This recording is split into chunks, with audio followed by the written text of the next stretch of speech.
Are you looking for the best attachments for the new assault rifle in Warzone, the KG M40? Well, I'm going to show you the best beginner, mid-level and fully leveled attachments for the weapon to ensure you get more kills in every single game. Let's quickly discuss the positives for this gun. The KG M40 is a relatively low recoil assault rifle, meaning it is easy to use at longer ranges. On top of this, its best attachments are unlocked relatively quickly, especially in comparison to a lot of other assault rifles in Warzone, meaning you don't even need to fully level this gun to make it really effective, which means you're not going to be spending forever leveling this gun up. Now, let's move on to the attachments.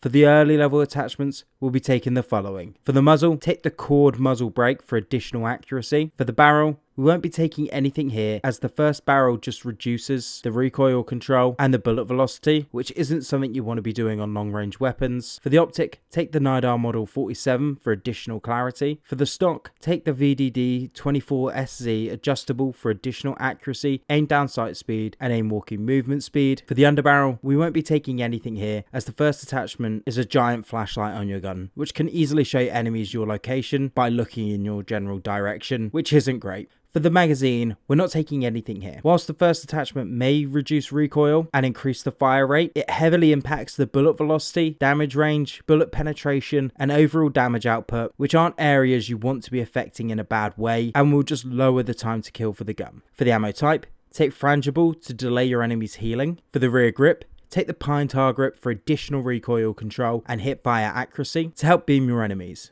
For perk 1, take discard to reload your empty gun quicker, and for perk 2, take surplus to help you level up this gun around 20% faster. You can see the full beginner build on the screen now. Now let's move on to the mid-level attachments. For the muzzle, take the T1 flash hider for additional recoil control and muzzle flash concealment. For the barrel, take the Krausnik 700mm 01V to drastically reduce the gun's recoil, making it much easier to hit your enemies. For the optic, take the M38/Slate 2.5x custom for additional clarity at range. For the stock, take the VDD 22G padded for additional recoil control, accuracy and movement speed to make it a lot easier to hit your enemies whilst making yourself much more mobile. For the underbarrel, take the strife angle for additional accuracy, aiming stability and aim walking steadiness to reduce the gun bobbing and swaying. For the magazine, we're not going to be taking anything here as the second attachment just reduces your overall ammo count in a magazine, which isn't something you want to be doing as you'll struggle to kill more than 1 to 2 enemies without having to reload.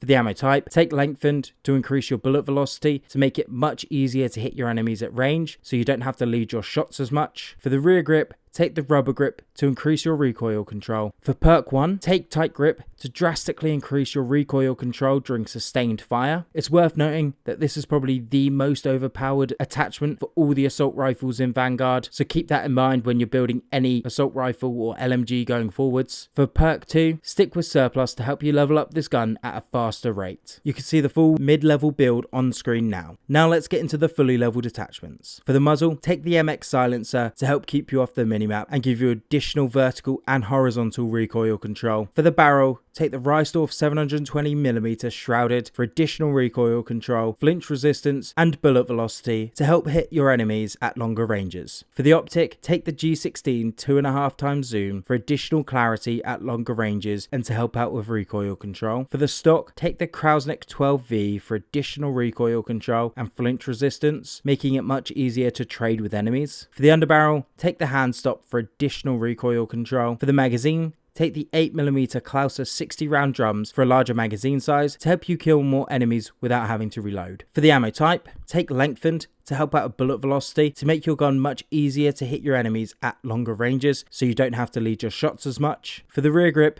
take the rubber grip to help increase your recoil control. For perk 1, take tight grip to drastically increase your recoil control during sustained fire. For perk 2, take fully loaded to give you max ammo on your assault rifle when grabbing your loadout. You can see the fully leveled build on the screen now. I do want to quickly mention some negatives for this gun, as I don't want to sit here and tell you that it is the best gun ever, when, if I'm honest, that just couldn't be further from the truth. And its main problem is that its overall time to kill just isn't that competitive. Even the Modern Warfare Grau and the M13 have faster times to kill than this weapon, which isn't great considering how little recoil both of these guns have. So in my verdict, is this gun worth using or leveling up? In short, no. I would spend your time looking elsewhere. However, if you did find this video useful, make sure you hit that like button, and if you'd like to see another guide for the broken one-shot Einhorn revolving shotgun, then click on the video on screen now. But if you did make it all the way to the end, let me know in the comment section below what your favourite weapon in Warzone is.